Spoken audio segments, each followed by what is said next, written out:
श्री कृष्ण कहते हैं, कुछ कर पाना है तो स्वयं पर भरोसा कीजिए।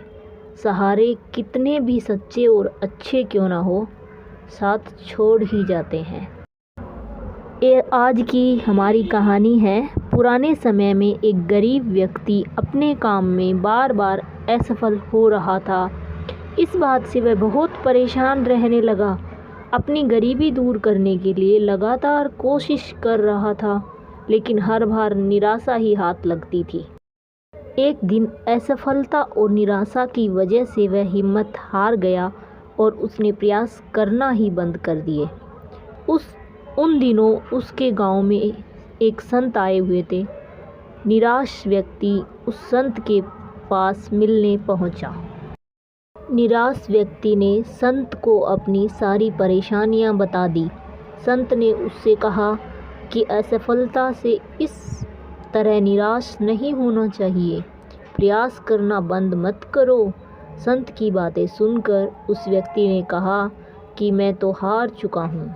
ये बात सुनकर संत समझ गए कि ये व्यक्ति नकारात्मक विचारों में उलझ गया है।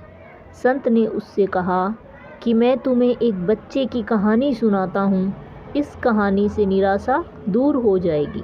संत ने कहानी सुनानी शुरू की। किसी गांव में एक छोटे बच्चे ने बांस का और कैक्टस का पौधा लगाया। बच्चा रोज़ दोनों पौधों को बराबर देखभाल करता। काफ़ी समय बीत गया। कैक्टस का पौधा तो पनप गया, लेकिन बांस का पौधा पनप ही नहीं रहा था। कैक्टस देखकर बच्चा खुश था, लेकिन बांस की वजह से उसे दुख भी हो रहा था।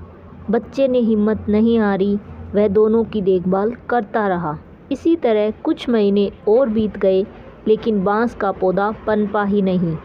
बच्चे ने कोशिश जारी रखी, बांस के पौधे को खाद पानी देते रहा। कुछ महीनों के बाद बांस का पौधा भी पनप गया और कुछ ही दिनों में वह कैक्टस से भी ज़्यादा बड़ा हो गया।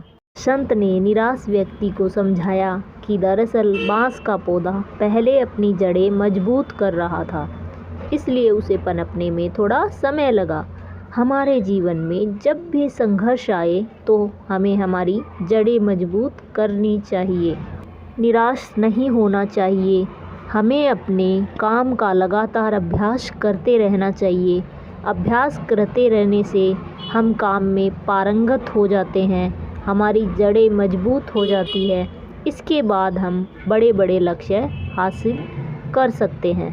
वह व्यक्ति संत की बातें समझ गया और उसने एक बार फिर से पूरे उत्साह के साथ काम शुरू कर दिया। जल्दी ही उसे सफलता मिल गई।